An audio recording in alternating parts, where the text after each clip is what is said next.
Joining us now, author of Blow the Stack newsletter, Charles Blow, and former executive director of the New York State Democratic Party and MS Now political analyst Basil Smikle. David French still with us. My thanks to all of you. Charles, start with you.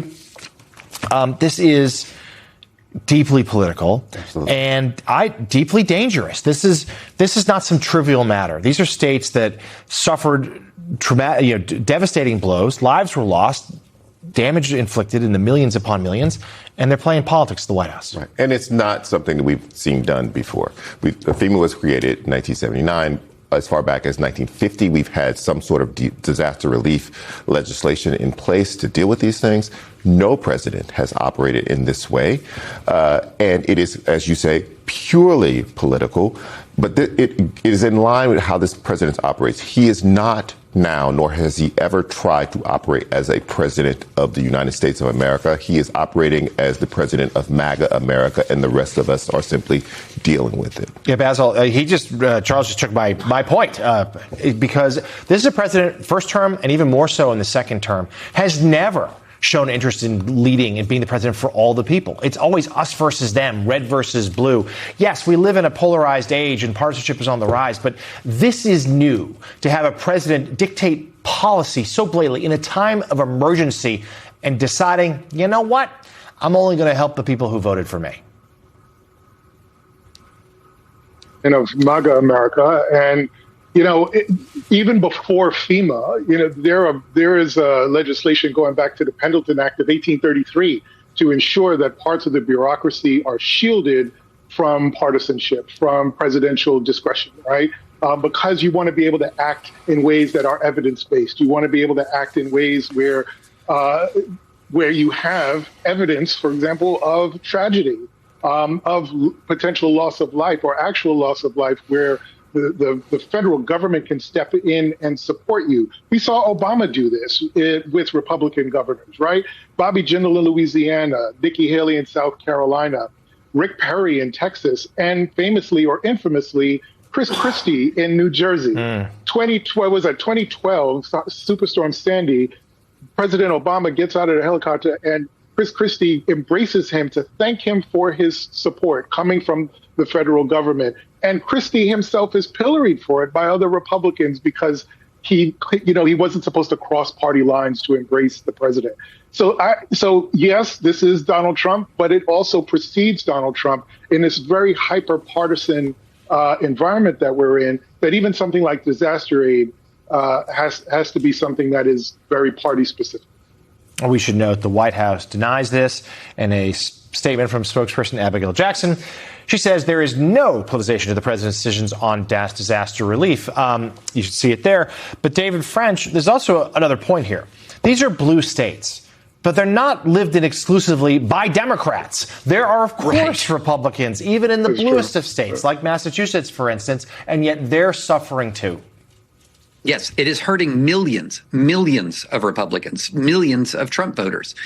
And, many of the areas of the country that get really hit hard by natural disasters are in Trump-supporting counties and Trump-supporting towns. I mean, so it's so incredibly short-sighted. And Charles was exactly right. He runs the country as if he's the president of MAGA America, and he sort of dominates everybody else and punishes everybody else. But you know what? There is a lesson that we need to learn from this episode in American governance. And that lesson that we need to learn is that Congress needs to start stripping discretionary powers from presidents. Again and again, Trump is operating and abusing statutes that Congress has written that give presidents too much discretion because Congress trusted presidents. We now know you cannot trust presidents. So it's now up to Congress to start systematically stripping. The next Congress, the next president who's willing to sign these bills needs to start stripping a lot of this discretionary power from presidents. But Charles, that's the exact opposite of what's happened here. I mean, Trump and his team with the Project 2025 and the like, they've made it a point to expand executive power, and they've done so at the same time where they have a completely compliant Congress. The GOP, and Mike Johnson in particular, has seemingly happily handed it over to him. Here, take more power. Right. And, unfortunately, history is not on our side and the point that David made, presidents don't generally give up the power, even if the opposing president garnered that power. So they don't generally do that. So we're hoping that we elect someone who will be willing to give up presidential power that has already been accrued to the presidency.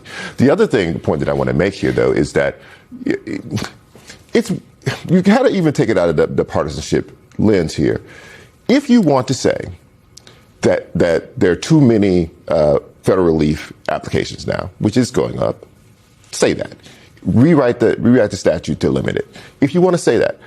If you want to say that snow removal should not be part of it, okay, make that argument and rewrite the statute. But you cannot say, leave the statute as it is, and I will apply it differently to blue states and red states. That is the outrage here.